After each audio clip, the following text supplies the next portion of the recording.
Hi, this is Carrie, aka Flea, and today I was going to go into why I have hope, why I need a service dog, and also my weight loss from my gastric bypass surgery. Why do I need hope? Why do I need a service dog? Hush. She's in a very playful, feisty mood, and I've got her on a leash, so she's very frustrated. Pickles doesn't want to play. I have PTSD, severe anxiety, panic attacks, and bipolar disorder. Hope is for the anxiety and PTSD. The bipolar disorder, she can really help with the depression by doing deep pressure therapy and comforting me while I'm doing that, but she's mainly for the PTSD and anxiety.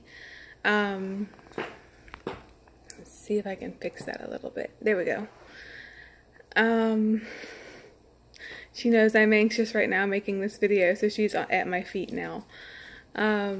She is doing fantastic at her job at only 12 weeks old. It's incredible how she picks up on my moods and then will come over and not leave me until I'm feeling better. It's been amazing, especially this morning. I had a bad PTSD episode and nightmares and panic attack afterwards. And she sat in my lap for 30-40 minutes, and every time I tried to type about it, my anxiety would go up, so she would sit on my arm so I couldn't type, and chew on her chewy, and stop every now and then and give me kisses, and I just sat and loved on her, and it was really relaxing, and she got me to where I was doing okay enough to where I could take my daughter to school.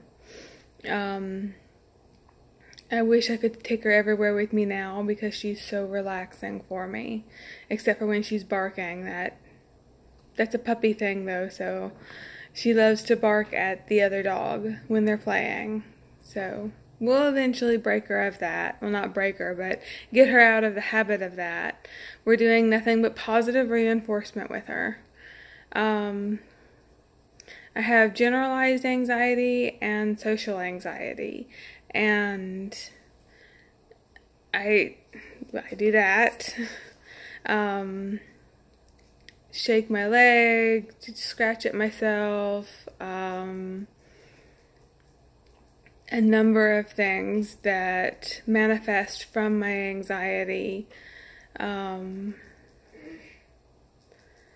It's not easy to live with. I have anxiety or panic attacks when I'm driving and I have to pull over if there is a place to pull over.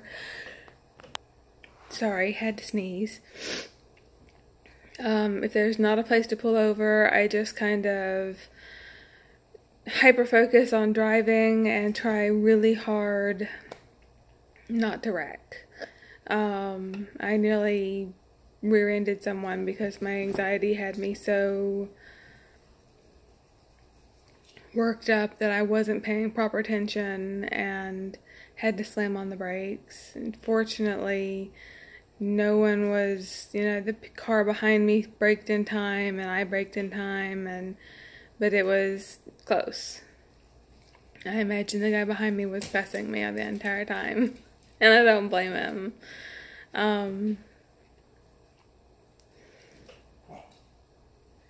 Anxiety is ruthless.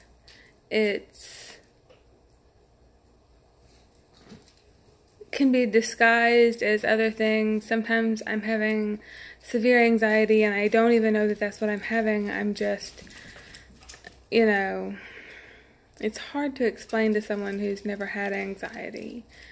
If you want to know more about anxiety, panic disorder, PTSD, bipolar, go to themighty.com and look up articles on it. There are so many wonderful examples on themighty.com. I highly recommend, if you're interested in knowing more, going there, educate yourself.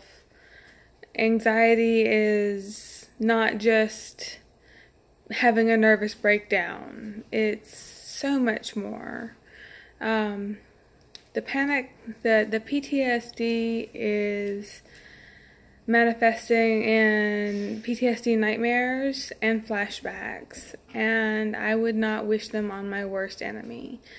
Sometimes you have full body flashbacks, which means you're not just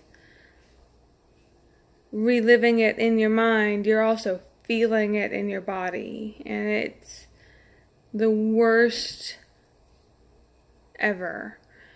And PTSD is a terrible, terrible thing because you're reliving things that you didn't want to live in the first place. And for me, when I was younger, pushed back and forgot. My mind blanked out whole years of my life where I don't remember, but flashes of it. And my mind is saying, okay, you're in a safe place, now you can remember. So, it sucks that your mind does that. You're safe now, you can remember these things and deal with them now. Because I don't want to remember and I don't want to deal with them. It can be really bad if you have one while you're driving, when you're supposed to be taking care of someone, when you're supposed to be talking to someone. It can happen anytime, not just as nightmares. And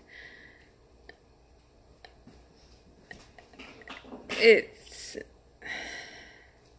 like I said, go to themighty.com, and they have so much more info than I can give on it. I have a hard time describing these things because I know that people just don't understand because they've never been through it, and it's foreign concept to them, and they have no point of reference to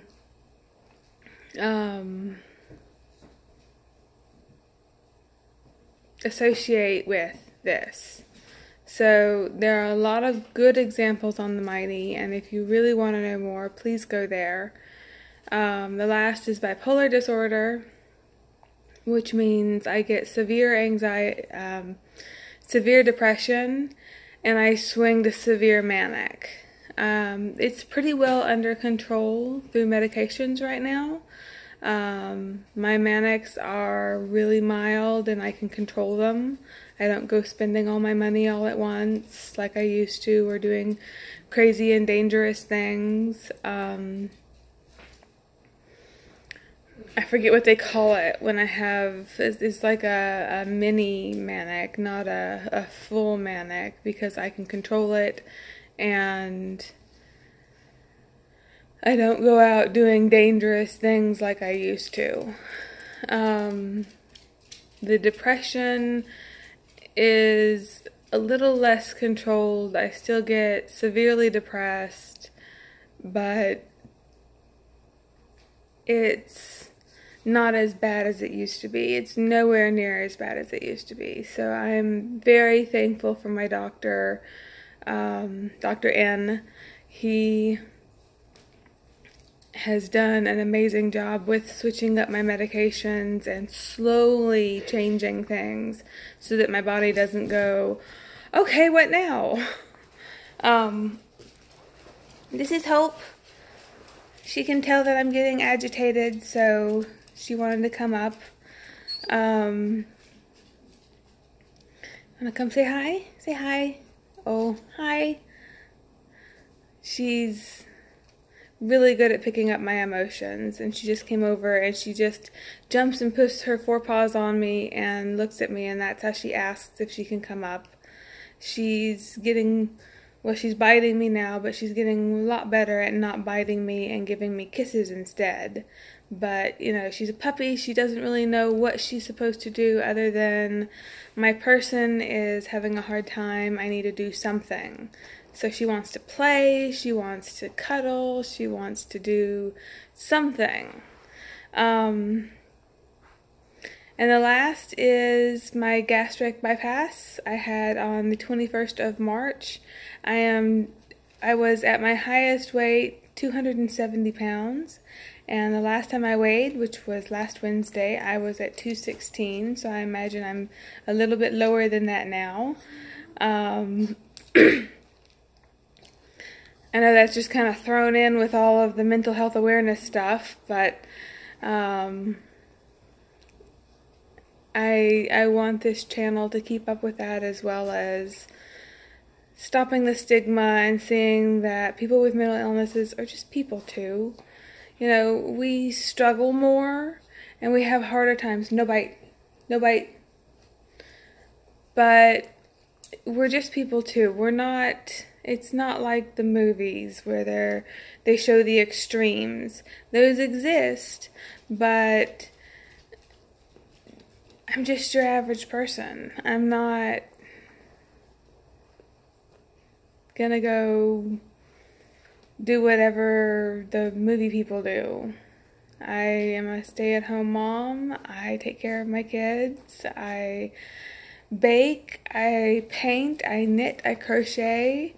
I love to hike. I haven't because my knee is really bad right now. I had to get a steroid shot this morning because insurance wouldn't approve the shots that the doctor wants to give of Suprex, which is made of chicken combs and beaks, which sounds really weird at first until you do your research on it, and then it's like, oh, okay, that makes sense. Don't chew on that. So that's all I wanted to talk about today. I just wanted to put that out there. I want you to know that I'm always going to be real. I'm not going to hold back, and I'm not going to make up anything. This is brutally, honestly me. This is the real deal.